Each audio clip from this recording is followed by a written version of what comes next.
परम पूज्य गुरुदेव वंदनीय माता जी की चरणों में कोटि कोटि प्रणाम। आप सभी को प्रणाम। पुस्तक गायत्री के प्रत्यक्ष चमत्कार, जिसके लेखक हैं पूज्य गुरुदेव पंडित श्री राम शर्मा आचार्य। आज हम सभी इसमें सुनेंगे गायत्री उपासना की सीढ़ियाँ। शेखावटी नामक प्रांत में एक कस्बा है लक्ष्मणगढ़। यहाँ पंडित विश्वनाथ जी गोस्वामी के एक जाने माने गायत्री उपासक हो गए थे। 1926 विक्रम संवत में वे जन्मे और विक्रम संवत 1987 में 60 वर्ष की आयु में उनका स्वर्गवास हो गया। एक संस्कारवान मारवाड़ी सारस्वत ब्राह्मण परिवार में उनका जन्म हुआ।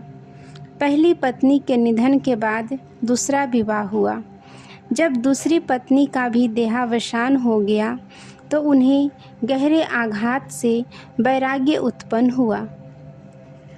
एक समय भोजन, भूमि पर शयन और न्यूनतम वस्त्रों से देह ढकने का क्रम उनका चला, जो अंत तक जारी रहा। गायत्री के 3 पुष्चरण उन्होंने किए। 2 तो विधिवत समाप्त हो गए, तीसरा चल ही रहा था जब उनका देहांत हुआ। इसी तीसरे पुष्चरण की अवधि में यह देखा गया कि नित्य संध्या बंदन के बाद जब वे गायत्री जप में तल्लीन होते थे तो उस समय एक लंबा काला नाग आता था, जो अपना फन फैलाकर उनके आसन से करीब 7 मीटर दूर बैठ जाता था। जैसे ही गोस्वामी जी मंत्र जप पूर्ण कर विसर्जन मंत्र बोलकर उठते, वह नाग चला जाता था। यह दृश्य भक्तों और दूसरे लोगों ने कई बार देखा। सर्प के इतना समीप होने पर भी साधक विश्वनाथ जी तनिक भी विचलित हुए बिना प्रशांत गंभीर मुद्रा में ध्यान एवं जप का क्रम जारी रखते थे।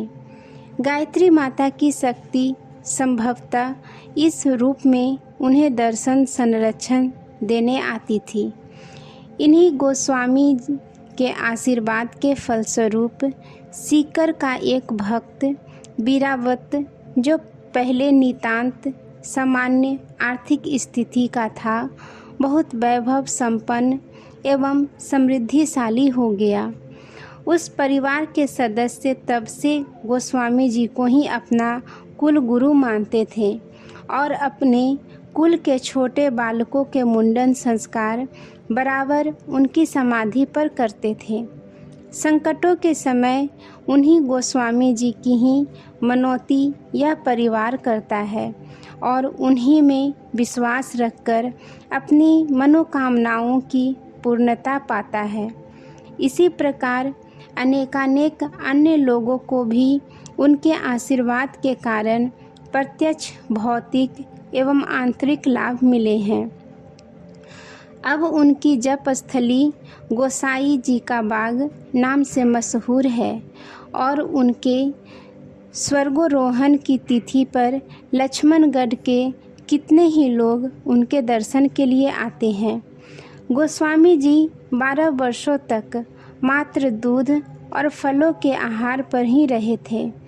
इस त्यागी एवं तपोनिष्ठ आत्मा को गायत्री साधना स्वरूप वचन सिद्धि की प्राप्ति हुई थी।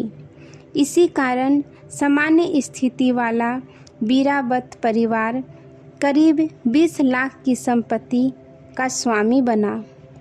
अनेक अन्य संकटग्रस्त सज्जनों ने उनसे लाभ पाया था।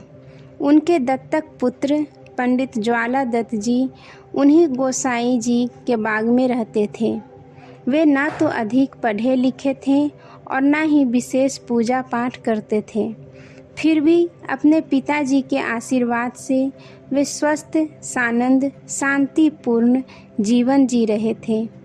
गोस्वामी की गायत्री उपासना से उनका स्वयं का कल्याण तो हुआ ही, दूसरे कई व्यक्तियों ने भी लाभ प्राप्त किए।